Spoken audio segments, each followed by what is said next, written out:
এবার 15টা অপরাধের কথা শুনবেন, বলেন কয়টা? এই 15টা অপরাধের কারণে দুনিয়াতে গজব আসে। তিরমিজি শরীফের 2211 নম্বর হাদিস, আন আবি হুরায়রা রাদিয়াল্লাহু তাআলা আনহু قال قال رسول الله صلى الله عليه وسلم, নবীজি বলেন, ইযাতুখিজাল ফাইউ দুআলা, এক নম্বর অপরাধ যখন রাষ্ট্রীয় সম্পদ ব্যক্তিগত সম্পদ মনে করা হবে,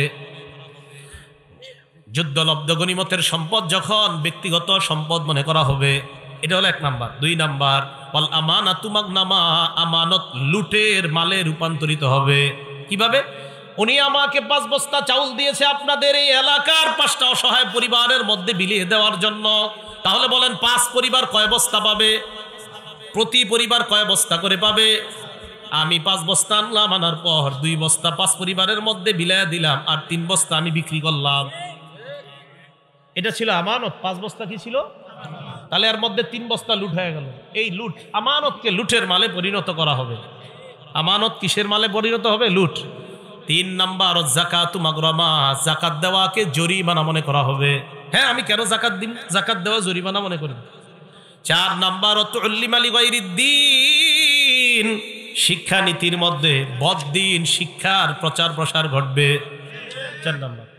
5 নাম্বার, ওয়াতাআর রাজুলু ইমরাআহ, অনুবাদ করব 5 নাম্বারটা, সবাই বলেন করব? ছেলে তার বিবির, ছেলে প্রত্যেকটা পরিবারের সন্তানরা, ছেলেগুলা, বেশিরভাগ ছেলেগুলা বিবির পূজা করবে, বিবির আনুগত্য করবে। আনুগত্য করবে বিবির, বউ যা করবে এটাই হল। 6 নাম্বার, আক্কা উম্মা, মায়ের নাফরমানি করবে, মাকে বৃদ্ধাশ্রমে রাখবে। 7 নাম্বার, ওয়া আদনা সাদিকাহু, বন্ধুকে আপন বানাবে।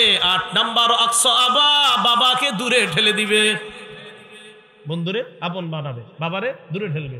বাপেরে বলবে, আব্বা আপনি এই যুগের মানুষ, এত কিছু বুঝতেন না। এইগুলা বাপেরে কয়। রাত্রে মোবাইল টিপে 12টা 1টা বাজে, বাপে কি রে বাবা এখনো ঘুমাস না?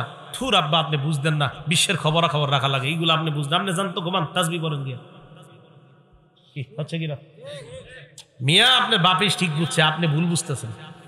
আপনার আব্বাই সঠিক বুঝছে, এই জন্য এখনো উনি নামাজ রোজা ঠিক মতো করতে পারতেছে। আর আপনি বেশি বুঝার কারণে আপনি 7 দিনে একবারও মসজিদের দিকে ফিরা তাকান না, এত বুঝছেন আপনি খুব বেশি। 9 নাম্বার, যহরাতিল আসওয়াতু ফিল মাসাজিদ, মসজিদের মধ্যে হট্টগোল হবে। একদল মানুষ মসজিদের মধ্যে গিয়ে তাদের দুনিয়ার যত কথা আছে সব মনে পড়ে। তোমার ছোট মায়ের বিয়ে হয়েছিল, মসজিদে গিয়ে কয়, এই শুরু হয়ে যায় আলাপ আলোচনা, কেউ আপনার জমিনের কি খবর, 60টার দিচ্ছেন, এইগুলা কি মসজিদে গিয়া এর সব মনে পড়ে। ওয়াজহারাতিল আসওয়াতু ফিল মাসাজিদ, মসজিদের মধ্যে হট্টগোল হবে। কোন মতে ইমাম সাহেব 1:30টার জামাতে যদি আসতে 2 মিনিট দেরি হয়, পুরা মসজিদ বাজার হয়ে যায়। হুজুর ইদানি এত ছুটি কাটায়, বেতন কি কম দেই? 10 নাম্বার, সাদাল কবিলা তাফাসিকুহুম, সমাজের নেতা হবে পাপাচার ব্যক্তি। 11 নাম্বার, ওকানা জাইমুল কওমি আরজালাহুম, সবচেয়ে নিকৃষ্ট ব্যক্তি হবে, সমাজের অধিপতি, দরবার মেল করবে, সমাজের সবচেয়ে নিকৃষ্ট ব্যক্তি। মনে করেন একজন সহজ সরল মানুষের জমিন, এই বেটা জমিনের পায় হলো 5 কাঠা, পাশে আর একজন বুদ্ধিমান, এই ব্যক্তি ছলে বলে কৌশলে ওই বোকা মানুষটারে বুদাই বানিয়ে তার 5 কাঠার মধ্যে 2 কাঠা তার অংশে নিতে যায়। এবার একটা দরবার ডাক দেয়, দরবারের মধ্যে পুরাপুরি ফয়সালা হবে, বোকা মানুষটাই পাবে 5 কাঠা জমিন, কারণ এটাই তার ফয়সালা, এটা আসলেই তার জমিন। কিন্তু কিভাবে যেন আগের দিন রাতের বেলা ওই আইনটা পরিবর্তন হয়ে পরের দিন ওই বোকা মানুষটা 2 কাঠা হারায় ফেলে। বোকা মানুষটারে কিভাবে কি করে, আগের দিন রাতের বেলা ওই যিনি দরবার করবে ওনারে কিভাবে জানি কি করে, হয়তো পকেট টকেটে কিছু দেয়। এই বেচারার বোকা মানুষটার 5 কাঠার মধ্যে 2 কাঠা হঠাৎ নাই হয়ে যায়, বেচারার আহারে কাউরে কিছু কইতেও পারে না, কি আছে কিনা। 11 নাম্বার। 12 নাম্বার, ওয়াজহারাতিল কাইনাতু ওয়াল মাআজিফ, ঢোল তবলা বাদ্যযন্ত্র, গায়িকা নায়িকার সংখ্যা বাড়তে থাকবে। 13 নাম্বার, ওয়ালা আনাখিরু ওয়াশুরিবাতিল খুমুর, 13 নাম্বার, ওয়াশুরিবাতিল খুমুর, মাদকের জয় জয়কার অবস্থা হবে, মদ পান বেড়ে যাবে। 14 নাম্বার, নবীজি বলেন, ওয়া উকরিমার রাজুলু মাখাফাতা শাররিহি, মানুষ একজন আরেকজনকে সম্মান করবে, তার অত্যাচার থেকে বাঁচার জন্য শ্রদ্ধায় সম্মান করবে না। অত্যাচার থেকে বাঁচার জন্য সম্মান করবে। আসসালামু আলাইকুম ভাই, ভালো আছেন, এরকম বারবার একটা জায়গায় 10টা সালাম দিবে।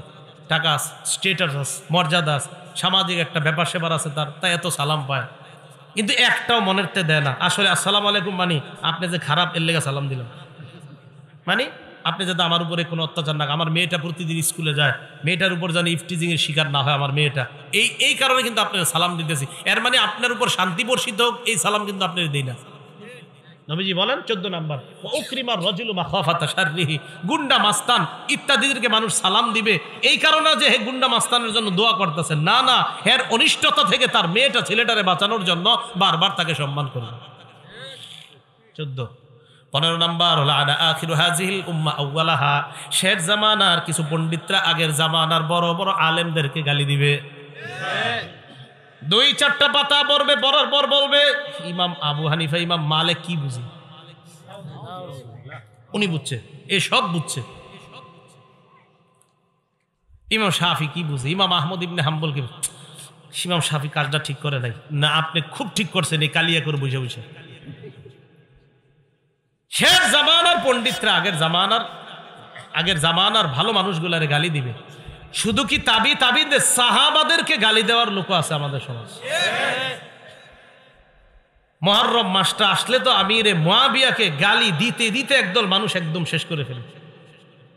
রাসূল সাল্লাল্লাহু আলাইহি সাল্লামের সাহাবী আমিরে মুয়াবিয়া রাদিয়াল্লাহু তাআলা আনহু, শুধু ওনাকে, কেউ আবু বকরকে দেয়, কেউ হযরত ওমরকে দেয়, কেউ হযরত উসমানকে দেয়, এইভাবে গালি দিতে থাকে। বলেন এগুলা কি ভবিষ্যতে হবে না হয়ে গেছে? এই 15টা অপরাধ হইলে কি হবে? ফাল্যারতাকিবু ইনদা যালিকা রিহান হামরা, ওই জাতি 1 নাম্বার অগ্নি বাতাসের অপেক্ষা করবে। অগ্নি বাতাস, গরম বাতাস, একটু খেয়াল করে দেখেন তো, গরমকালে আগের যে শীতল বাতাস পাওয়া যেত, এই বাতাস কিন্তু এখন আর পাওয়া যাচ্ছে না। গরমকালের শীতল বাতাসটা কেমন যেন খুব গরমের দিকে যাচ্ছে, আস্তে আস্তে এই বাতাস ভয়ঙ্কর গরম হয়ে যাবে। ও জালজালা, ভূমিকম্প হবে। আমাদের দেশে কি ভূমিকম্প হয়েছে? ওয়াখাসফা, চেহারা বিকৃত হবে। অখাসফা, ভূমি ধস হবে, পাহাড় পরে মানুষ মারা যাবে, এলাকা ধ্বংস হয়ে যাবে। অমাসখা, চেহারা বিকৃত হয়ে যাবে। এরপরে নবীজি কথাটা বলছেন, এটা আমাদের জন্য সতর্কবার্তা।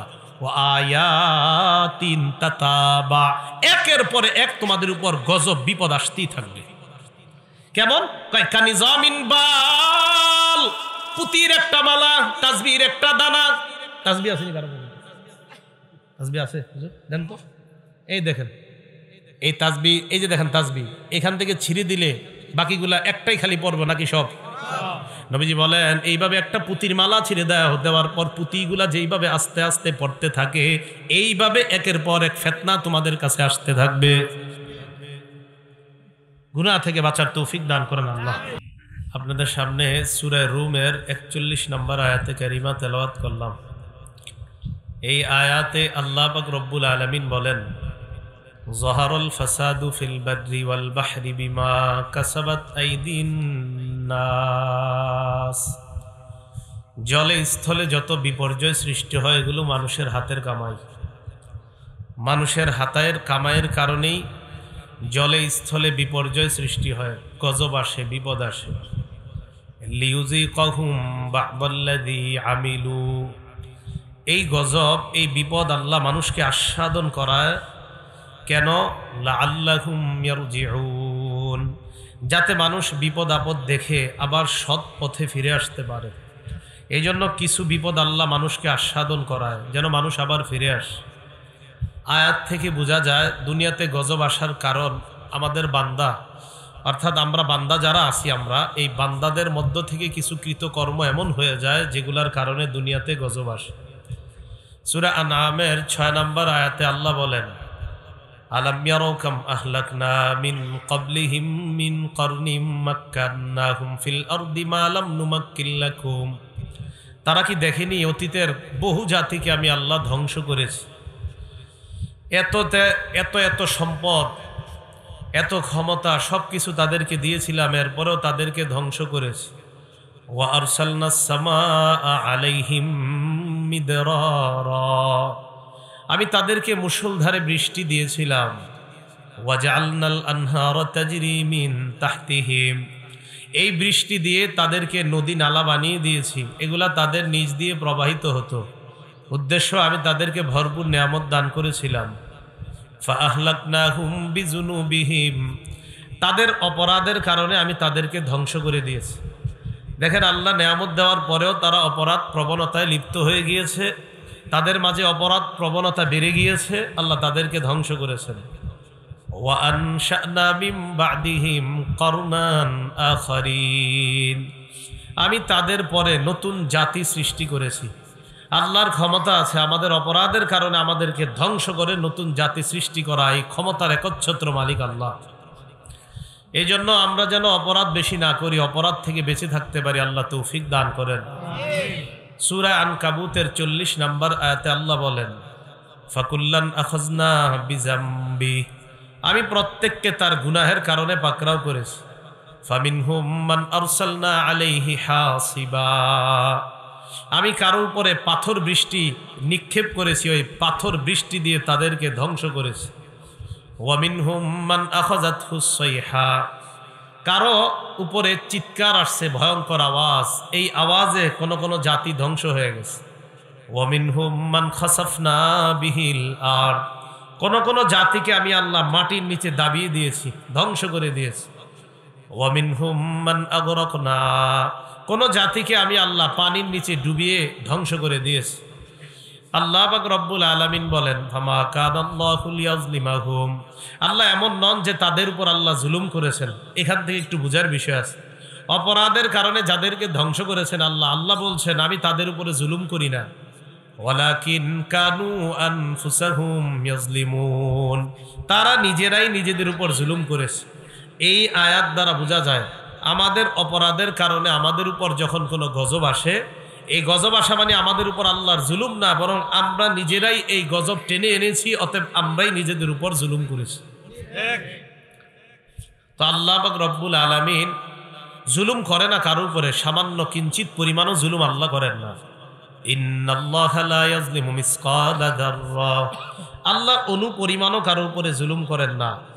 মুসলিম শরীফের 2577 নম্বর হাদিসের বর্ণনা, ক্বালা রাসূলুল্লাহ সাল্লাল্লাহু আলাইহি ওয়াসাল্লাম, ইন্নাল্লাহা তাবারাকা ওয়া তাআলা ইয়াকুল ইয়া ইবাদি ইন্নী হাররামতুজ যুলমা আলা নাফসি, আল্লাহ পাক রব্বুল আলামিন হাদিসে কুদসির মধ্যে বলেন, হে আমার বান্দারা, আমি এত ক্ষমতাধর হওয়ার পরেও আমি আল্লাহ কারো উপরে জুলুম করাটা নিজের উপরে হারাম করে নিয়েছি। আমি কারো উপরে জুলুম করা নিজের উপর হারাম করে নিয়েছি, অথচ আল্লাহ সবচেয়ে ক্ষমতার অধিকারী, কিন্তু আল্লাহ কারো উপরে জুলুম করেন না। ওয়াজআলতুহু বাইনাকুম মুহাররামা, তোমরা একে অপরের উপর যেন জুলুম না করো, আমি আল্লাহ এটাও হারাম করেছি। আমাদের সমাজে সর্বত্র জুলুমের জয় জয়কর অবস্থা, ভাই বোনের সম্পত্তি দেয় না, একজন আরেকজনের জমি জোর দখল করে নেয়, এগুলা হাদিসের মধ্যে নিষেধ আসছে। মুসলিম শরীফের 1610 নম্বর হাদিসের বর্ণনা, ক্বালা রাসূলুল্লাহ সাল্লাল্লাহু আলাইহি ওয়াসাল্লাম, নবীজি সাল্লাল্লাহু আলাইহি ওয়াসাল্লাম বলেন, মানিকতাতা শিবরাম মিনাল আরদি যুলমা, কোন মানুষ যদি অন্য কোন মানুষের এক বিগত পরিমাণ সম্পদ জোর দখল করে নেয়, এক বিগত পরিমাণ সম্পত্তি যদি কেউ জোর করে দখল করে আরেকজনের, তাওয়াকাহুল্লাহু ইয়্যাহা ইয়াউমাল কিয়ামাতি মিন সাবঈ আরদিনা, আল্লাহ পাক রব্বুল আলামিন কিয়ামতের ময়দানে তার গলায় 7 স্তরের জমিন ঝুলাইয়া দিবে। এই জন্য অন্য কারো উপরে জুলুম করা এটা অন্যায়। মুসলিম শরীফের 2581 নম্বর হাদিসের বর্ণনা, ক্বালা রাসূলুল্লাহ সাল্লাল্লাহু আলাইহি ওয়াসাল্লাম, নবীজি সাল্লাল্লাহু আলাইহি ওয়াসাল্লাম বলেন, সাহাবাদেরকে প্রশ্ন করলেন, আতাদরুনা মাল মুফলিস, ও সাহাবারা তোমরা কি জানো নিঃস্ব কাকে বলা হয়? সাহাবারা জবাব দিলেন, আল মুফলিসু ফিনা মান লা দিরহাম লাহু ওয়ালা মাতা। ইয়া রাসূলুল্লাহ, আমাদের মধ্যে যাদের সম্পত্তি নাই, যাদের স্বর্ণ রূপা নাই, আমরা তাদেরকেই নিঃস্ব বলি। নবীজি বললেন, ইন্নাল মুফলিসা মিন উম্মতি ইয়াতি ইয়াউমাল কিয়ামাতি বিসসালাত ওয়া সিয়ামিন ওয়া যাকাত। আমার উম্মতের নিঃস্ব ওই ব্যক্তি, যে ব্যক্তি কিয়ামতের ময়দানে নামাজ রোজা যাকাত নিয়ে উপস্থিত হবে। নামাজ নিয়ে আসবে, রোজা নিয়ে আসবে, যাকাত নিয়ে আসবে, এই ব্যক্তিকে রাসূল নিঃস্ব বললেন। নবীজি বলেন ইয়াতি ওয়াকাদ শাতামা হাযা, এই ব্যক্তি নামাজ রোজা যাকাত নিয়ে আসার পাশাপাশি লোকটা আরেকজনকে গালি দিয়েছে, এমন অবস্থায় কিয়ামতের মাঠে আসবে। ওয়া সাফাকা দামা হাযা, আরেকজনের রক্তপাত ঘটিয়েছে।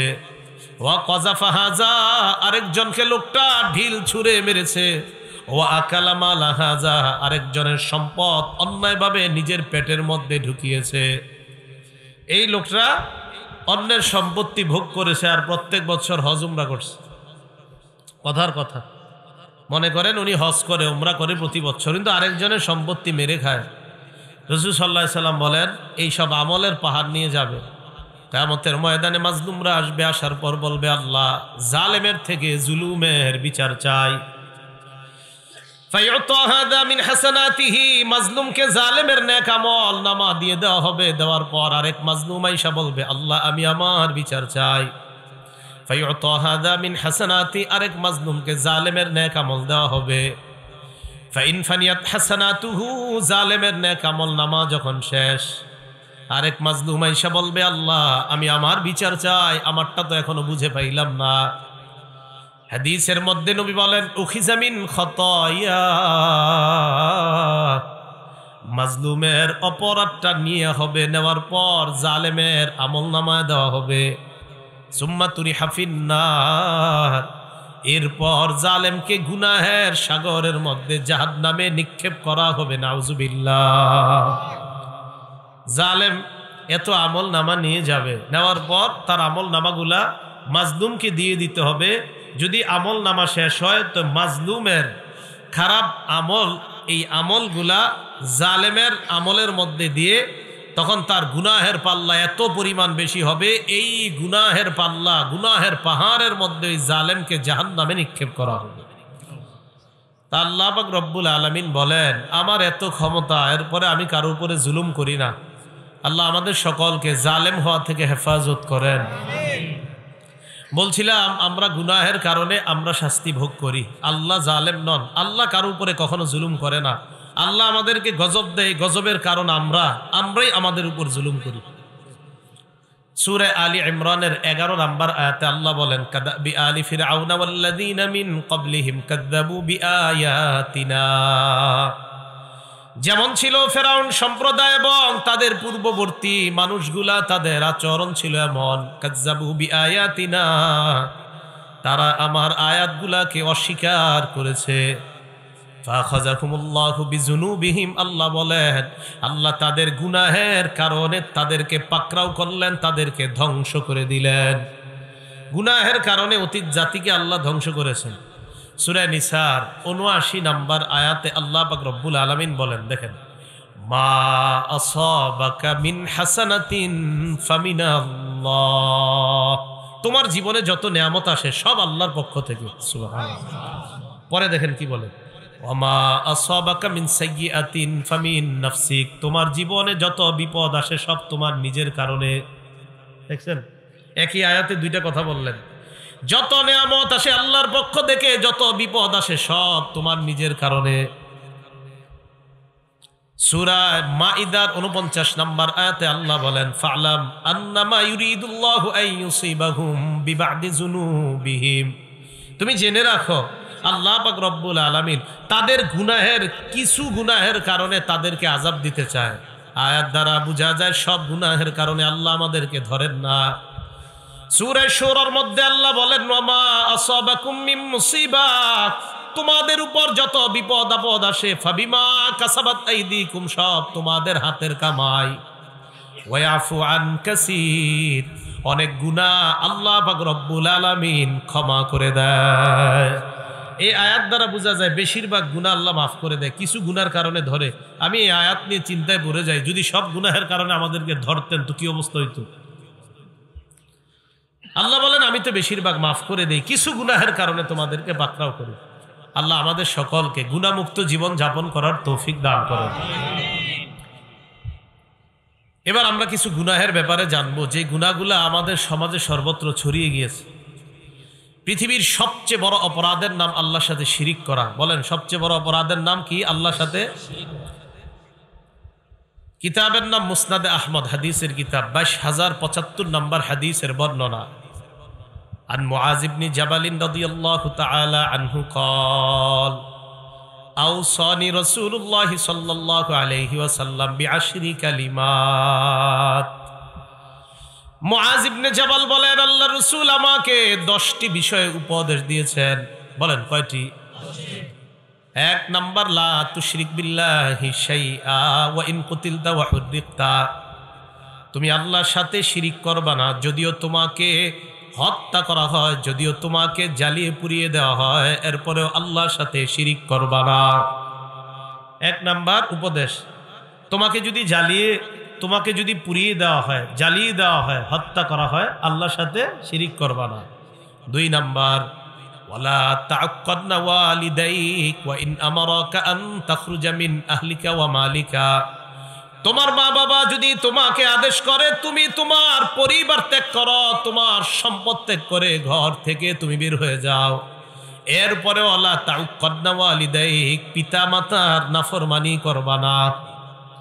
1 নাম্বার, তোমাকে যদি জ্বালিয়ে দেওয়া হয়, পুড়িয়ে দেওয়া হয়, আল্লাহর সাথে শিরিক করবা না। 2 নাম্বার, তোমার পিতা মাতা যদি বলে সম্পত্তি থেকে তুমি বঞ্চিত, ঘর পরিবার থেকে তুমি বঞ্চিত, তারপরেও পিতা মাতার নাফরমানি করবা না। কঠিন কথা। 3 নাম্বার, ওয়ালা তাতরুকান্না সালাতান মাকতুবা মুতাআম্মিদা, ইচ্ছাকৃতভাবে 1 ওয়াক্ত ফরজ নামাজ ছেড়ে দিবা না। বলেন সবাই, ইচ্ছাকৃতভাবে 1 ওয়াক্ত ফরজ নামাজ ছেড়ে দিবা না। নবীজির 3 নাম্বার উপদেশ, ফাইন্না মান তারাকা সালাতান মাকতুবাতান মুতাআম্মিদান ফাকাদ বারিআত মিনহু জিম্মাতুল্লাহ। নবীজি বলেন, ইচ্ছাকৃতভাবে যদি 1 ওয়াক্ত ফরজ নামাজ কোনো ব্যক্তি ছেড়ে দেয়, ওই ব্যক্তির থেকে আল্লাহর দায়িত্ব উঠে যায়। নাউজুবিল্লাহ। 1 ওয়াক্ত ফরজ নামাজ ছেড়ে দিলে, যা তোর যা মন চায় তা কর, আমি আল্লাহ তোর দায়িত্ব নিচ্ছি। তো নবীজি বলেন, 1 ওয়াক্ত ফরজ নামাজ যদি কেউ ইচ্ছাকৃতভাবে ছেড়ে দেয়, তার থেকে আল্লাহর জিম্মা উঠে যায়, আল্লাহর দায়িত্ব উঠে যায়।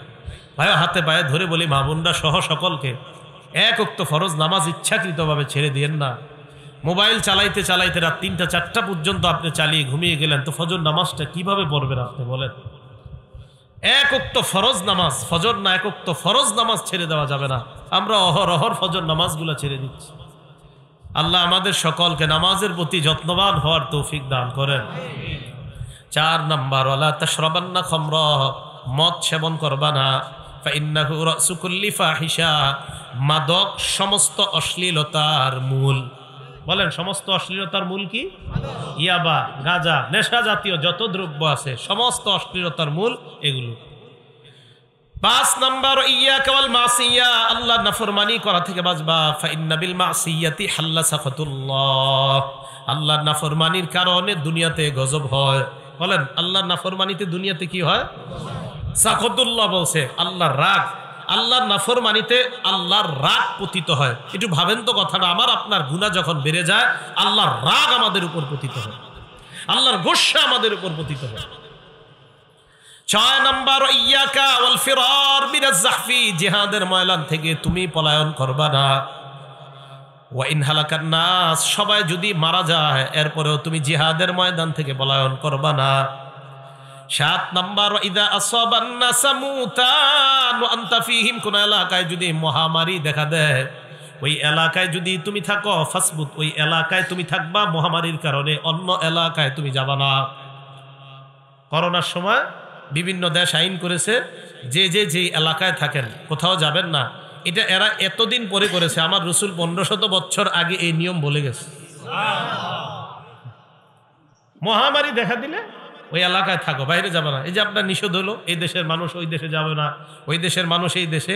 বিজ্ঞানরা এতদিন পরে গবেষণা করে করোনা ছড়িয়ে যাওয়ার অনেক দিন পরে এই আইনটা করছে যে আপনার ওই যে কি জানি একটা নিয়ম হলো লকডাউনের। তো লকডাউনের এই যে নিয়মটা, এটা তো আমার রাসূল 1500 বছর আগেই বলে গেছে। মহামারী যখন দেখা দিবে ওই এলাকায় থাইকো, বাইরে যাও না। এ হলো আপনার 7 নাম্বার। 8, 9, 10 নাম্বারটা একটু মনোযোগ দিয়ে শোনেন অভিভাবক যারা আছেন। 8 নাম্বার, ওয়ানফিক আলা আহলিকা মিন তাওলিকা, তোমার সামর্থ্য অনুযায়ী পরিবারের উপর তুমি খরচ করবা। 9 নাম্বার, ওয়ালা তারফা আনহুম আসাকা আদাবা, পরিবারের উপর থেকে শাসনের লাঠি কখনো উঠিয়ে নিবা না। মানে তোমার ছেলেটা ফজর পড়ে কিনা, তোমার মেয়েটা নামাজ পড়ে কিনা, তোমার বিবি ঠিক মতো নামাজ পড়ে কিনা, এই ব্যাপারে তারা যেন তোমাকে ভয় পায়। তুমি তাদেরকে অনেক মায়া করবা, মোহাব্বত করবা।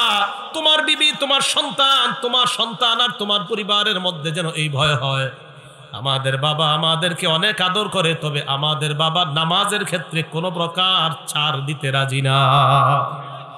তুমি এমন বাবা হও যে তোমার সন্তান এটা বলে আমার আব্বা অনেক আদর করে, বাকি নামাজের ব্যাপারে, আল্লাহ রসুলের ব্যাপারে আমার বাবা সামান্য ছাড় দিতে রাজি না, এমন বাবা হতে বলছে। ওয়ালা তারফা আনহুম আসাকা আদাবা, 9 নাম্বার, তাদের উপর থেকে শাসনের লাঠি উঠিয়ে নিবা না। আপনার বিবিকে আপনি অনেক মহব্বত করেন, আপনার বিবি যেন অন্য কোনো নারীকে বলতে পারে আমার স্বামী আমাকে অনেক মহব্বত করে, আমি যা চাই হালাল, আমার সব হালাল চাহিদা পূর্ণ করে, তবে আল্লাহর নাফরমানির ক্ষেত্রে আমার স্বামী আমাকে চুল পরিমাণও ছাড় দিতে রাজি না। এরকম স্বামী হওয়া, এটা বললেন যে পরিবারের উপর থেকে শাসনের লাঠিটা উঠায় নিও না। 9, 10 নাম্বার, ওয়াখিফহুম ফিল্লাহি আজ্জা ওয়া জাল, পরিবারকে সদা সর্বদা আল্লাহর ভয় দেখাও। পরিবারকে সদা সর্বদা আল্লাহর ভয় দেখাও। এই জন্য ছোট অবস্থা থেকে আপনার বাচ্চা, আপনার ছেলে, আপনার মেয়েটাকে আল্লাহ ভীতি, আল্লাহর ভয় তাদের মধ্যে তৈরি হয়, এমন একটা পরিবেশে তাদেরকে বড় করেন। আল্লাহ আমাদের প্রত্যেকটা পরিবারকে এমন আদর্শ পরিবার হওয়ার তৌফিক দান করেন। এই হলো 10টা উপদেশ। মুআজ ইবনে জাবাল রাদিয়াল্লাহু তাআলা আনহুকে রাসূল সাল্লাল্লাহু আলাইহি ওয়াসাল্লাম বলেছেন, সহিহ বুখারীর বর্ণনা, 2766 নাম্বার হাদিসের বর্ণনা। এই হাদিসের মধ্যে আসছে ক্বালা রাসূলুল্লাহ সাল্লাল্লাহু আলাইহি ওয়াসাল্লাম, নবীজি সাল্লাল্লাহু আলাইহি ওয়াসাল্লাম বলেন, ইজতানিবুস সাবআল মুবিকাত, তোমরা 7টা ধ্বংসকারী অপরাধ থেকে বেঁচে থাকবা। বলেন কয়টা? 7টা অপরাধ, এবং যে 7টা অপরাধ মানুষকে ধ্বংস করে দেয়। আগে বললাম 10টা উপদেশ, এগুলা করা যাবে না। এখন হলো 7টা। এই 7টা অপরাধ এমন যে 7টা অপরাধ তোমাদেরকে ধ্বংস করে দেয়। 1 নাম্বার, শিরকু বিল্লাহ, আল্লাহর সাথে শিরিক করা, তোমার দুনিয়াও বরবাদ, আখিরাত বরবাদ। 2 নাম্বার, সিহরু, জাদু করা, কাউরে জাদু করেন না। অন্য কারো মেয়ের বিয়ে ভাঙার জন্য আপনি জাদু করেন না, আপনি জাদুগ্রস্ত হবেন না, অন্য কাউকে জাদু করবেন না। একটা পরিবারকে, পুরা পরিবারটাকে জাদু করে ধ্বংস করে দেওয়ার পায়তারা আপনি করবেন না।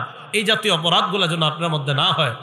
আপনি একটা মেয়েকে বিয়ে করতে পারেন নাই বলে ওই মেয়ের পুরা পরিবারটা ধ্বংস করার জন্য কোনো এমন ব্যক্তির কাছে গেলেন যে ব্যক্তি জাদু টুনা কুফরি কালামের মাধ্যমে ওই পরিবারটাকে ধ্বংস করে দেয়। ভাই, ওই কাজগুলা করবেন না।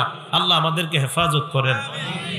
1 নাম্বার, আল্লাহর সাথে শিরিক করা, এটা ধ্বংসকারী অপরাধ। 2 নাম্বার, জাদু করা, এটা আমাদের দুনিয়া ধ্বংস করে দেয়, আখিরাত ধ্বংস করে দেয়। 3 নাম্বার, ওয়াকাতলুন নাফসিল্লাতী হারামাল্লাহু ইল্লা বিল হক, আল্লাহ যাকে হত্যা করা হারাম করেছেন এমন কাউকে হত্যা করা যাবে না। এমন কাউকে হত্যা করা মানে আপনার দুনিয়া ধ্বংস, আখিরাত ধ্বংস। 4 নাম্বার, বলবো 4 নাম্বার, ওয়াকলুর রিবা, সুদ খাওয়া। কি খাওয়া? সুদ চিনি নি এলাকার মানুষ? চিনে? সুদ খাওয়া এটা ধ্বংসকারী অপরাধ। সুদ খাবেন, আপনার দুনিয়া ধ্বংস, আখেরাত ধ্বংস। ভাই, আপনি কার জন্য সুদ খান? এ অভিভাবকরা একটু শোনেন না মন দিয়ে। আপনি সুদের টাকা কার জন্য বাড়াইতেছেন? আপনার ছেলের জন্যই তো, আপনার মেয়ের জন্যই তো, আপনার বিবির জন্যই তো বাড়াইতেছেন। এই যে আপনি তাদের পেটে হারাম ঢুকাইতেছেন। ক্বালা রাসূলুল্লাহ সাল্লাল্লাহু আলাইহি ওয়াসাল্লাম, নবীজি বলেন, লা ইয়াদখুলুল জান্নাতা জাসাদুন গুজিয়া বিল হারাম, ওই শরীর জান্নাতে যাবে না যেই শরীর হারামের মাধ্যমে বড় হয়, লালিত পালিত হয়। তো আপনি নিজেও জাহান্নামী হচ্ছেন, আপনার ছেলেকে, আপনার বিবিকে, আপনার পরিবারকেও জাহান্নামী বানাচ্ছেন। এলাকার মা বোন যারা আছেন, আপনি আপনার স্বামীকে বলবেন হালাল কম খাওয়াও, বেশি হারাম খাওয়াও না। আপনার স্বামীকে বলেন যে স্বামী আমার, হালালে তুমি যা পারো তা ব্যবস্থা করে দাও, কিন্তু হারাম সামান্য আমার ঘরের মধ্যে ঢুকাবা না।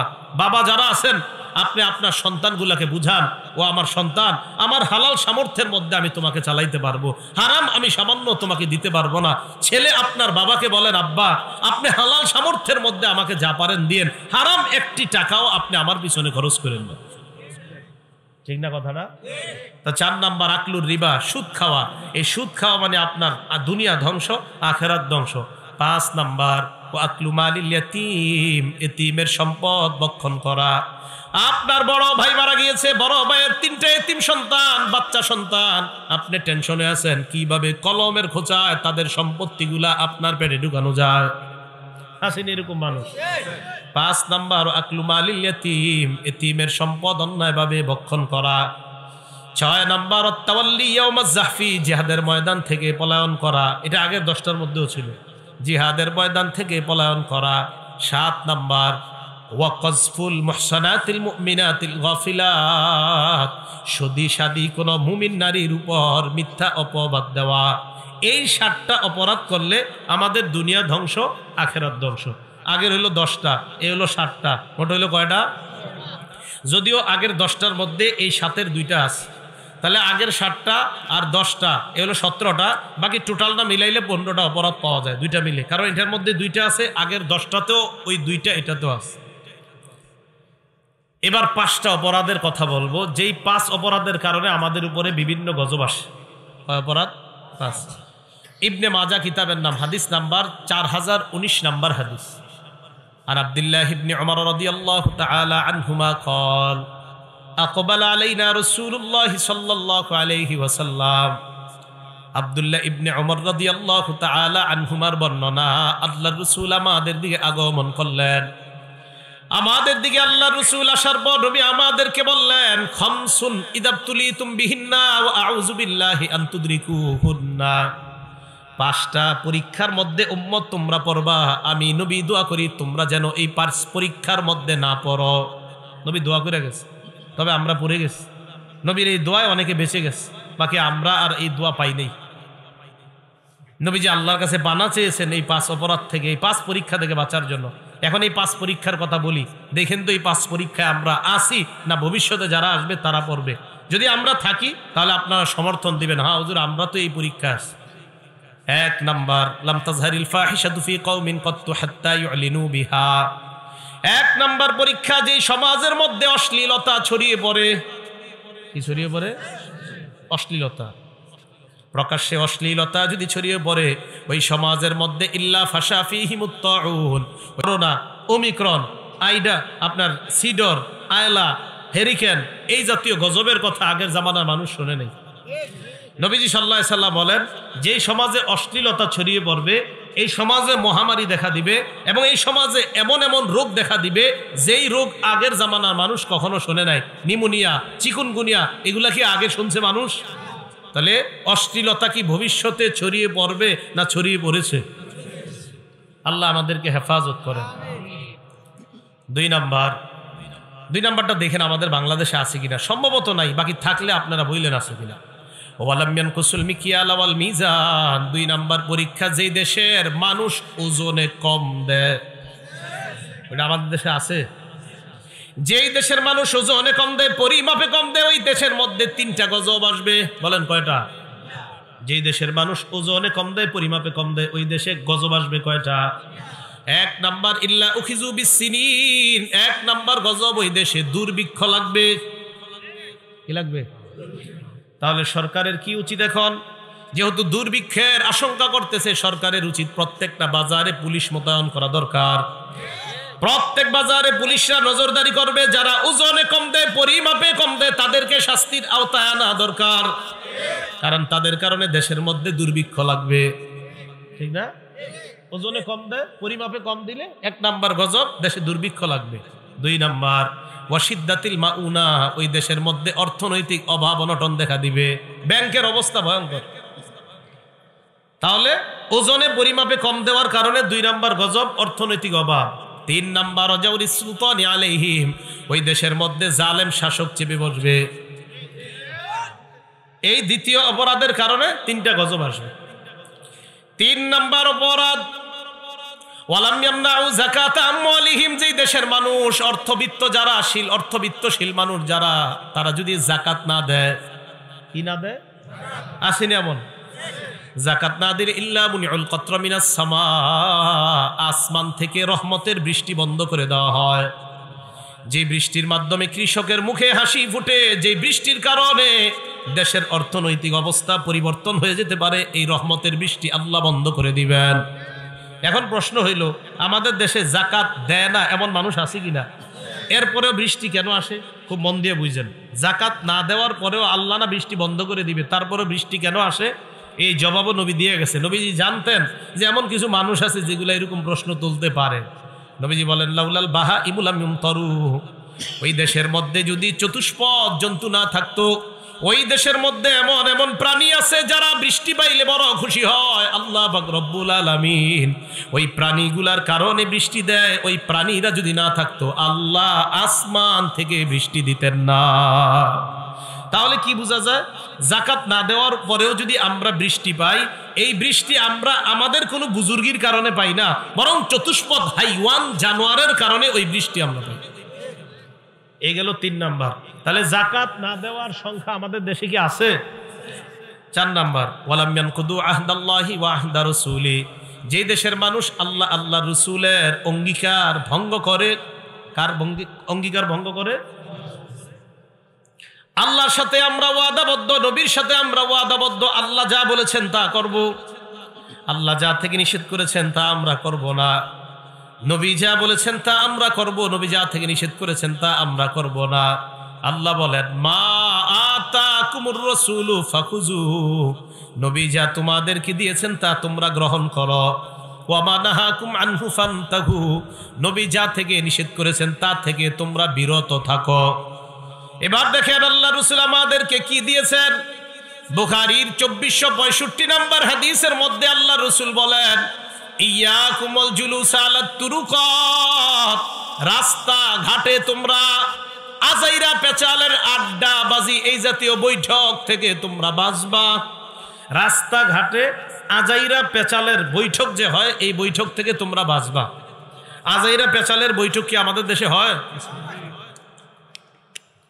সাহাবারা বললেন, মালানা বুদ্দুন ইন্নামা হিয়া মাজালিসুনা নাতাহাদ্দাসু ফিহা, হুজুর রাস্তাঘাটে তো আমাদের বসতেই হয়, আমরা রাস্তাঘাটে ধর্মীয় আলোচনার জন্য বসি। নবীজি বললেন, ফাইদা আবাইতুম ইল্লাল মাজালিসা, ধর্মীয় আলোচনার জন্য যদি রাস্তায় বসতেই হয়, ফাআতুত তরিক হাক্কাহা, তাহলে রাস্তার হক তোমরা আদায় করবা। কি আদায় করবা? রাস্তায় যদি ধর্মীয় কথার জন্য আমরা বসি, তাহলে কি আদায় করতে হবে? সাহাবারা প্রশ্ন করলেন, মা হাক্কুত তরিক ইয়া রাসূলুল্লাহ, হুজুর রাস্তার হক কি আপনার কাছে জানতে চাই। নবীজি বললেন, রাস্তার 1 নাম্বার হক হলো গদ্দুল বাসর, নজর নিচে রাখা। বলেন, নজর কই রাখা? আবার বুঝেন, নবীজি বললেন নজর নিচে রাখো। আমরা আল্লাহর সাথে ওয়াদাবদ্ধ হলাম, নবী আমাদেরকে যা আদেশ করবেন তা মানব। নবী বলছে রাস্তার 1 নাম্বার হক হলো নজর নিচে রাখা। নজর কোথায় রাখা? নিচে রাখা। এবার দেখেন, নবী যা নিষেধ করেছেন তা থেকে আমরা বিরত থাকব। আবু দাউদের 4015 নম্বর হাদিসের বর্ণনা, ক্বালা রাসূলুল্লাহ সাল্লাল্লাহু আলাইহি ওয়াসাল্লাম, নবীজি বলেন, আলী লা তাকশিফ ফাখিজাকা, আলী তুমি তোমার রান কাউকে দেখাবা না। কি দেখাও না? বুখারীর 2465 নম্বর হাদিসে নবী বললেন, চোখ নিচে রাখো। আবু দাউদের 4015 নম্বর হাদিসে বলে, আলী রান দেখাইবা না। 2 নাম্বার, লা তানজুর ইলা ফাকিজি হাইয়িন, জীবিত ব্যক্তির রান দেখবা না। জীবিত ব্যক্তির রান। তাহলে বুখারীর 2465 নাম্বার হাদিসে বললেন নজর নিচে রাখো। আবু দাউদের 4015 নাম্বার হাদিসে বললেন জীবিত ব্যক্তির রান দেখবা না। বলেন, নাটক সিনেমায় যদি জীবিত ব্যক্তির রান দেখা যায়, সেই রান দেখা হালাল না হারাম? কোন খেলার মধ্যে যদি রান দেখা যায়, এই রান দেখা হালাল না হারাম? দেখি হাডুডু খেলা রান দেখা যায়নি? আর কোন খেলা আসেনি? কি খেলা? ও ফুটবল খেলা রান দেখা যায়? তাও তো আপনি নবীর সাথে ওয়াদাবদ্ধ যে হুজুর আপনি যা নিষেধ করবেন তা আমি করব না। রাসূল বলছেন জীবিত ব্যক্তি রান দেখো না, তাহলে ফুটবল কি জীবিতরা খেলে না মরারা? হাদিসে আসছে ওয়ালা তানজুর ইলা ফাকিজি মাইয়িতিন, মরা ব্যক্তির রানও দেখো না। যদি মরারাও খেলতো তাদের রান দেখাও হারাম, কিন্তু খেলে তো জীবিতরা, তো জীবিত ব্যক্তির রান দেখা হারাম। রাসূল বলছে এই নিষেধাজ্ঞা আমাদেরকে দিয়েছেন, আমরা অঙ্গীকারাবদ্ধ, নবী যা নিষেধ করবেন তা থেকে আমরা বিরত থাকব। তো যেহেতু আমরা অঙ্গীকারাবদ্ধ, তাই রাসূল বলেছেন জীবিত মরা কারো রানের দিকে দেখবা না। অতএব কোনো খেলা যদি রান প্রদর্শনের মাধ্যমে খেলা প্রদর্শন করা হয়, এই রান দেখা মুসলমানের জন্য হারাম। ঠিক দি আনফরচুনেটলি আওয়াজ হালকা হয়ে গেল, ঘটনা কি আপনাদের? হ্যাঁ, এই ঠিকের এতক্ষণ আগের পর্যন্ত আপনাদের সুবহানাল্লাহ আলহামদুলিল্লাহ ঠিকগুলা তো একদম জোরে জোরে ছিল, হঠাৎ এই জায়গায় আসতে হয়ে গেল কেন? কেন, এটা কোনো রহস্য আছে নাকি?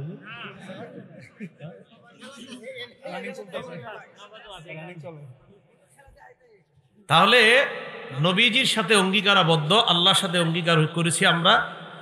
তো এই যে 4 নম্বর পরীক্ষা, ওয়ালাম ইয়ানকুদু আহদাল্লাহি ওয়া আহদা রাসূলি, যেই দেশের মানুষ আল্লাহ রাসূলের অঙ্গীকার ভঙ্গ করবে, এই দেশের মধ্যে গজব আসবে। ইল্লা সাল্লাল্লাহু আলাইহিম আদুওয়াম মিন গায়রিহিম, বহিরাগত শত্রু ওই দেশে আল্লাহ চাপায়া দিবেন। ফাখাযু মা ফি আইদিহিম, বহিরাগত শত্রুরা এসে তাদের মূল্যবান সম্পদগুলো ছিনায় নিবে, মূল্যবান সম্পদ ছিনায় নিবে এই অপরাধের কারণে। 5 নাম্বার, ওয়ালাম তাহকুম আইম্মাতুহুম বিকিতাবিল্লাহ, যেই দেশের শাসক আল্লাহর কোরআন অনুযায়ী ফয়সালা করবে না। ওয়া ইয়াতাখায়্যারু মিম্মা আনজালাল্লাহ, এবং আল্লাহ যা নাজিল করেছেন তা যদি স্বতঃস্ফূর্তভাবে মেনে না নেয়। ইল্লা জাআলাল্লাহু বাসাহুম বাইনাহুম, ওই দেশের মানুষে মানুষে আল্লাহ যুদ্ধ বাঁধায়া দিবেন। মানুষে মানুষে একদল আরেক দলের সাথে যুদ্ধ করবে যদি কোরআন অনুযায়ী ফয়সালা না হয়। বাস নিয়ে নামেনি আমাদের দেশে, নামে। তাহলে এই 5 পরীক্ষা কি ভবিষ্যতে হবে না হইতেছে? তাহলে তো আমাদের সতর্ক হওয়া দরকার। তাহলে এই 5 অপরাধও আমাদের সমাজে আছে। তাহলে আল্লাহ আমাদেরকে গজবের যেই অপরাধগুলো আছে, এই অপরাধ এবং গজব থেকে, উভয়টা থেকে আল্লাহ বাঁচার তৌফিক দান করেন। তাহলে এই 5 পরীক্ষার প্রথম পরীক্ষাটা ছিল কি? অশ্লীলতা। অশ্লীলতা কি ছড়ায় পড়ছে? বুখারী শরীফের 5590 নাম্বার হাদিসটা শোনেন। ক্বালা রাসূলুল্লাহ সাল্লাল্লাহু আলাইহি ওয়াসাল্লাম, নবীজি বলেন, লা ইয়াকুনান্না মিন উম্মতি আকওয়াম, আমার উম্মতের মধ্যে এমন একদল মানুষের আবির্ভাব ঘটবে, ইস্তাহিল্লুনাল হিররা, যারা জিনা করা হালাল মনে করবে, জিনা করাটাই হালাল মনে করবে। একটা তো আমাদের মাঝে অনেক মানুষ আছে হারামকে হারাম মনে করে। যেমন আপনারা যারা খেলা দেখেন, অনেকে এটা জানেন যে হারাম, এরপরে দেখতেছেন, আল্লাহর কাছে মাফ চাইবেন, মাফ করে দিবে। অনেকে এটা মানতেই চায় না, এটা যে হারাম, মানে হারামকে হারাম মানতে চায় না। এটা কিন্তু ভয়ঙ্কর। একদল মানুষ আছে যারা বুঝে যে আমি নামাজ পড়ি না, এটা গুনাহ, এটা ঠিক করতেছি না, আমি একসময় নামাজ ধরবো। আর অনেকে বলে ফেলে নামাজ না পড়লে কি হবে, এটা ভয়ঙ্কর অপরাধ। আমাদের অনেক গুনাহ হয়ে যায়, আল্লাহর কাছে মাফ চাইবো, আল্লাহ মাফ করে, কিন্তু এটা বললেন না হ্যাঁ এটা করলে যে গুনাহ হইবে, এটা হুজুরে কইবে, এটা বললেন না। গুনাহকে গুনাহ মেনে নিয়েন, হারামকে হারাম মেনে নিয়েন, কিন্তু আপনি এরকম বললেন না যে থুর এটা হারাম, এটা কে বলছে? নাউজুবিল্লাহ। হারামকে হারাম জানেন, কারণ আল্লাহ যেটা হারাম করেছেন এটা আমি আপনি যদি হারাম না বলি, তা কেমন যেন আল্লাহর পুরাপুরি হুকুমের ডাইরেক্ট বিরোধিতা করতেছে। এটা করা যাবে না। আল্লাহ আমাদেরকে হেফাজত করেন। তো বলছিলাম, একদল মানুষ জিনাকে হালাল মনে করবে। কি এটা কিভাবে? মন দিয়ে বুঝেন একটু। আপনাদের গ্রামের মানুষরা এই শব্দটা শুনছেন কিনা? একদল মানুষ বর্তমানে তাদের স্লোগান লিভ টুগেদার, একসাথে একই ছাদের নিচে একটা প্রাপ্তবয়স্ক ছেলে আর একটা প্রাপ্তবয়স্কা মেয়ে একই ছাদের নিচে থাকবে, স্বামী স্ত্রীর মতো, তবে স্বামী স্ত্রী না। কার মতো থাকবে? কিন্তু স্বামী স্ত্রী। এই যে জিনাকে হালাল মনে করে রাসূল বলছেন আমার উম্মত, এবং তারা বলবে এরকম যে আমি একজন প্রাপ্তবয়স্ক ছেলে, সে একজন প্রাপ্তবয়স্কা মেয়ে, আমাদের দুইজনের সম্মতি ছিল আমাদের এই কর্মের মধ্যে, অতএব আমাদের যেহেতু সম্মতি ছিল তাই এটা কোনো জিনা না, এটা কোনো ধর্ষণ না। নাউজুবিল্লাহ। বলেন আপনি বিবাহ বহির্ভূত একটা ছেলে মেয়ের সম্পর্ক, এটা স্বেচ্ছায় হোক আর অনিচ্ছায় হোক, এটার নাম জিনা কিনা? ডাইরেক্ট আপনার এই জিনাকে হালাল মনে করবে রাসূল বলছেন। আমাদের এক মুসলিম বোন, তাকে পুরস্কৃত করা হয়েছে সারা পৃথিবীর বড় ধরনের একটা পুরস্কার। তাকে দিয়ে একটা কথা বলানো হলো, কি একটা ম্যাগাজিনের মধ্যে ছাপা হলো, if you want to have a person in your life, তোমার জীবনে যদি তুমি কোনো লাইফ পার্টনার হিসাবে কাউকে তোমার প্রয়োজন হয়, তুমি যদি চাও, why do you have to sign marriage paper, বিবাহের কাগজপত্রে সাইন করতে হবে কেন? এরকম একটা অনুষ্ঠান, বিয়ে করা, এগুলা কি দরকার? Y Kant it be just a partnership? এটাকে একটা পার্টনারশিপ হতে পারে না শুধু? নাউজুবিল্লাহ। অর্থাৎ ছেলে মেয়ে একসাথে থাকবে একই ঘরের মধ্যে, বা কিছুদিন আমাদের পার্টনারশিপ থাকলো, মন চাইলো একসাথে থাকলাম, মন চাইলো থাকলাম না। এবং তার দাবি এভরিডে সে রিসাইটস দ্য হোলি কোরআন, সে প্রতিদিন কোরআন পড়ে, এটা তার দাবি, এটা তার দাবি। But she doesn't try to understand the meaning of holy Quran. কোরআনের অর্থ বোঝার চেষ্টা করে না সে। কোরআন পড়ে দিদি, কোরআন পড়া নাকি একটা মুসলিম মেয়ে এটা বুঝছে যে একটা ছেলে মেয়ে পার্টনারশিপ হয়ে একই ঘরের নিচে থাকবে। দেখি কোরআন পড়ছে না আন্দাজি, একটা মাইরে দিছে। মজার ব্যাপার, কিছুদিন পরে এই মেয়েটাও বিয়ে করছে। তাহলে বোঝা গেল তাকে পুরস্কৃত কইরা পশ্চিমারা তাকে দিয়ে এই শব্দগুলা বলাইছে। আল্লাহ আমাদেরকে হেফাজত করেন। তাহলে নবীজির কথা মিলে গেল যে জিনাকে আমার উম্মতের একদল হালাল মনে করবে। 2 নাম্বার, আল হারির, রেশমের পোশাককে হালাল মনে করবে। ঈদের সময় যারা আপনারা সিল্কের পাঞ্জাবি কিনেন বুঝে শুনে কিনবেন। সিল্কের পাঞ্জাবির মধ্যে ছলে বলে কৌশলে রেশমের সুতা যদি ঢুকায়া দেয় আপনার শরীরের মধ্যে হারাম ঢুকায়া দেয়। সিল্কের পোশাকে ছলে বলে যদি কোথাও রেশম ঢুকায়া দেয়, একদল এটা চাইবে, চেষ্টা করবে, কারণ তারা জানে মুসলমানের জন্য রেশম হারাম, তাই মুসলমানের গায়ে কোনো না কোনো ভাবে রেশম ওঠানোর চেষ্টা করবে। 3 নাম্বার, ওয়াল খামর, মদ পানকে হালাল মনে করবে। 4 নাম্বার, ওয়াল মাআজিফা, বাদ্যযন্ত্র ঢোল তবলাকে হালাল মনে করবে। আবার বলবে গান বাদ্য যে হারাম, এটা হুজুরে কই পেয়েছে? চিন্তা করেন আসলে। ও আচ্ছা আচ্ছা আচ্ছা, আল্লাহ আমাদেরকে হেফাজত করেন। আবু দাউদ শরীফের 3688 নাম্বার হাদিসটা শুনুন। ক্বালা রাসূলুল্লাহ সাল্লাল্লাহু আলাইহি ওয়াসাল্লাম, নবীজি বলেন, লা ইয়াশরাবান্না নাসুম মিন উম্মতি আল খামরা, আমার উম্মতের একদল মদ পান করবে, ইউসাম্মুনাহা বিগাইরি ইসমিহা, মদ পান করবে তারা, মদের নাম দিবে অন্য, ইয়াবা, নেশা, গাঁজা, বিয়ার, আরো এমন এমন নাম দিবে যেগুলো তাদের জন্য হারাম। আল্লাহ নবী বলেন মাদক দ্রব্য, নেশা জাতীয় সব দ্রব্য মুসলমানের জন্য হারাম। মুসলমান মদ পান করবে, মাদক সেবন করবে, নাম দিবে অন্য অন্য। গ্রামগঞ্জে কিন্তু গাঁজা প্রচুর পরিমাণে সেবন হয়। কোনটা? গাঁজাটা। গাঁজা একটা ফ্যাশন হয়ে গেছে এখন অনেকে। আল্লাহ হেফাজত করেন।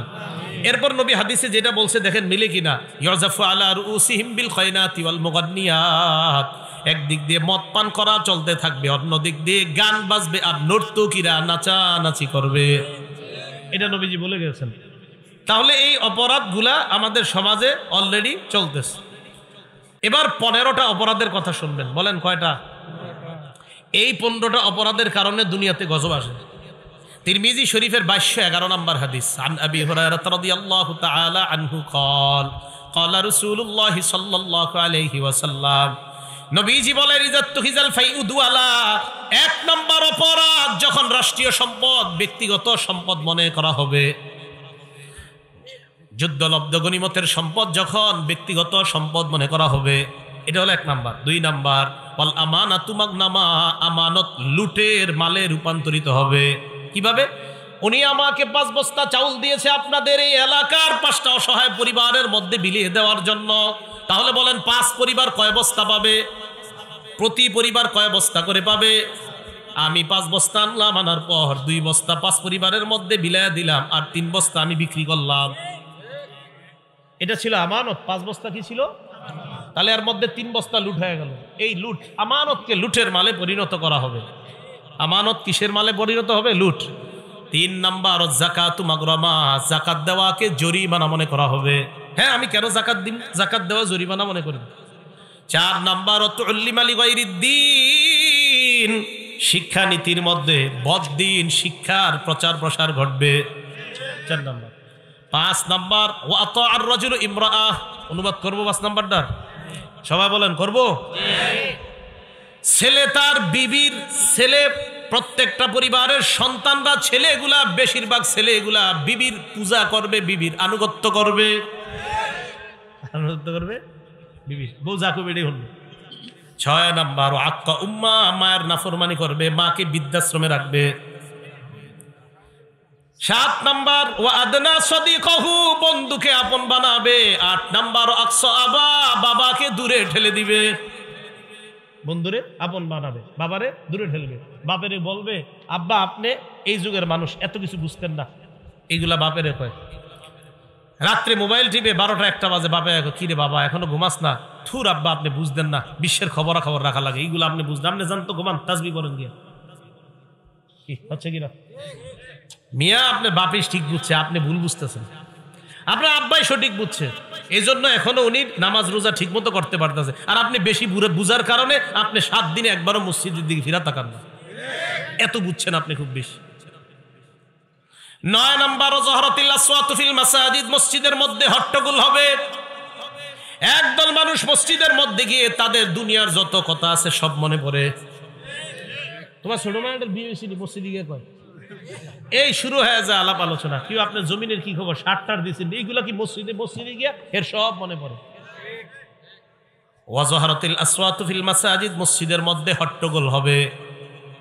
কোন মতে ইমাম সাহেব 1:30টার জামাতে যদি আসতে 2 মিনিট দেরি হয়, পুরা মসজিদ বাজার হয়ে যায়। হুজুর ইদানি এত ছুটি কাটায়, বেতন কি কম দেই? 10 নম্বর সাদাল কবিলাতা ফাসিকুহুম, সমাজের নেতা হবে পাপাচার ব্যক্তি।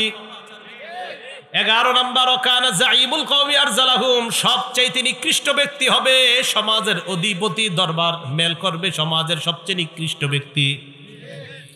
মনে করেন একজন সহজ সরল মানুষের জমিন, এই বেটা জমিনের পায় হলো 5 কাঠা, পাশে আর একজন বুদ্ধিমান, এই ব্যক্তি ছলে বলে কৌশলে ওই বোকা মানুষটারে বুদাই বানিয়ে তার 5 কাঠার মধ্যে 2 কাঠা তার অংশে নিতে যায়। এবার একটা দরবার ডাক দেয়, দরবারের মধ্যে পুরাপুরি ফয়সালা হবে, বোকা মানুষটাই পাবে 5 কাঠা জমিন, কারণ এটাই তার ফয়সালা, এটা আসলেই তার জমিন। কিন্তু কিভাবে যেন আগের দিন রাতের বেলা ওই আইনটা পরিবর্তন হয়ে পরের দিন ওই বোকা মানুষটা 2 কাঠা হারায় ফেলে। বোকা মানুষটারে কিভাবে কি করে, আগের দিন রাতের বেলা ওই যিনি দরবার করবে ওনারে কিভাবে জানি কি করে, হয়তো পকেট টকেটে কিছু দেয়। এই বেচারার বোকা মানুষটার 5 কাঠার মধ্যে 2 কাঠা হঠাৎ নাই হয়ে যায়, বেচারা আহারে কাউরে কিছু কইতেও পারে না, কি আছে কিনা। 11 নম্বর। 12 নম্বর ওয়াজহারাতিল কাইনাতু ওয়াল মাআজিফ, ঢোল তবলা বাদ্যযন্ত্র গায়িকা নায়িকার সংখ্যা বাড়তে থাকবে। 13 নম্বর ওয়ালাআনা আখিরু ওয়াশুরিবাতিল খুমুর, 13 নম্বর ওয়াশুরিবাতিল খুমুর, মাদকের জয় জয়কার অবস্থা হবে, মদ পান বেড়ে যাবে। 14 নম্বর নবীজি বলেন ওয়া উকরিমার রাজুলু মাখাফাতা শাররিহি, মানুষ একজন আরেকজনকে সম্মান করবে তার অত্যাচার থেকে বাঁচার জন্য, শ্রদ্ধায় সম্মান করবে না, অত্যাচার থেকে বাঁচার জন্য সম্মান করবে। আসসালামু আলাইকুম ভাই, ভালো আছেন, এরকম বারবার একটা জায়গায় 10টা সালাম দিবে, টাকা আছে, স্টেটাস আছে, মর্যাদা আছে, সামাজিক একটা ব্যাপার সেবার আছে তার, তাই এত সালাম পায়, কিন্তু একটাও মনেরতে দেয় না। আসলে আসসালামু আলাইকুম মানে আপনি যে খারাপ এর লেগে সালাম দিলাম, মানে আপনি যাতে আমার উপরে কোনো অত্যাচার না, আমার মেয়েটা প্রতিদিন স্কুলে যায়, মেয়েটার উপর যেন ইফটিজিং এর শিকার না হয় আমার মেয়েটা, এই কারণে কিন্তু আপনার সালাম দিতেছি, এর মানে আপনার উপর শান্তি বর্ষিত হোক, এই সালাম কিন্তু আপনার দেই না। নবীজি বলেন 14 নম্বর উকরিমার রাজুলু মাখাফাতা শাররিহি, গুন্ডা মাস্তান ইত্যাদিদেরকে মানুষ সালাম দিবে এই কারণে যে হে গুন্ডা মাস্তানের জন্য দোয়া করতেছে, না না, এর অনিষ্টতা থেকে তার মেয়েটা ছেলেটারে বাঁচানোর জন্য বারবার তাকে সম্মান করবে। 15 নম্বর হলো আনা আখিরু হাযিহিল উম্মাহ আউওয়ালাহা, শেষ জামানার কিছু পণ্ডিতরা আগের জামানার বড় বড় আলেমদেরকে গালি দিবে। 2-4টা পাতা পড়বে, পড়ার পর বলবে ইমাম আবু হানিফা ইমাম মালিক কি বুঝি, উনি বুঝছে, এ সব বুঝছে। ইমাম শাফি কি বুঝে, ইমাম আহমদ ইবনে হাম্বল কি, ইমাম শাফি কাজটা ঠিক করে নাই, না আপনি খুব ঠিক করছেন, এই কালিয়া করে বসে বসে। শেষ জামানার পণ্ডিতরা আগের জামানার ভালো মানুষগুলারে গালি দিবে। শুধু কি তাবিদের সাহাবাদেরকে গালি দেওয়ার লোক আছে আমাদের সমাজ। মুহররম মাসটা আসলে তো আমিরে মুয়াবিয়াকে গালি দিতে দিতে একদল মানুষ একদম শেষ করে ফেলে। রাসূল সাল্লাল্লাহু আলাইহি ওয়াসাল্লামের সাহাবী আমিরে মুয়াবিয়া রাদিয়াল্লাহু তাআলা, শুধু ওনাকে, কেউ আবু বকরকে দেয়, কেউ হযরত ওমরকে দেয়, কেউ হযরত উসমানকে দেয়, এইভাবে গালি দিতে থাকে। বলেন এগুলা কি ভবিষ্যতে হবে না হয়ে গেছে? এই 15টা অপরাধ হইলে কি হবে? ফাল্যারতাকিবু ইনদা যালিকা রিহান হামরা, ওই জাতি 1 নাম্বার অগ্নি বাতাসের অপেক্ষা করবে। অগ্নি বাতাস, গরম বাতাস, একটু খেয়াল করে দেখেন তো, গরমকালে আগের যে শীতল বাতাস পাওয়া যেত, এই বাতাস কিন্তু এখন আর পাওয়া যাচ্ছে না। গরমকালের শীতল বাতাসটা কেমন যেন খুব গরমের দিকে যাচ্ছে। আস্তে আস্তে এই বাতাস ভয়ঙ্কর গরম হয়ে যাবে। ও জালজালা, ভূমিকম্প হবে। আমাদের দেশে কি ভূমিকম্প হয়েছে?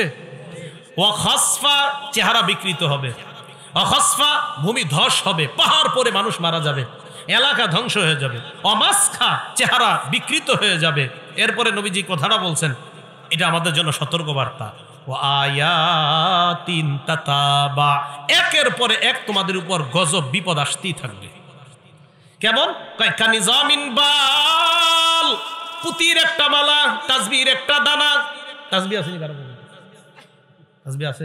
দেন তো। এই দেখেন এই তাসবি, এই যে দেখেন তাসবি, এখান থেকে ছিঁড়ে দিলে বাকিগুলা একটাই খালি পড়বো নাকি সব?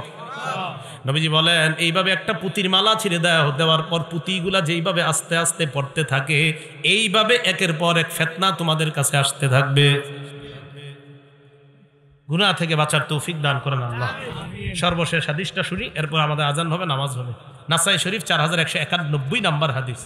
আর আব্দুল্লাহ ইবনে আমর ইবনে আল-আস রাদিয়াল্লাহু তাআলা আনহুমা قال قال رسول الله صلى الله عليه وسلم, আব্দুল্লাহ ইবনে আমর ইবনে আল-আস রাদিয়াল্লাহু তাআলা আনহুমার বর্ণনা, নবীজি বলেন, ইন্না উম্মাতাকুম হাদিহি জুইলাত আফিয়াতুহা ফি আউয়ালিহা, আমার এই উম্মতের প্রথম দিকের মানুষগুলা স্বস্তিতে থাকবে। আমার উম্মতের প্রথম দিকের মানুষের জন্য স্বস্তি দেওয়া হয়েছে।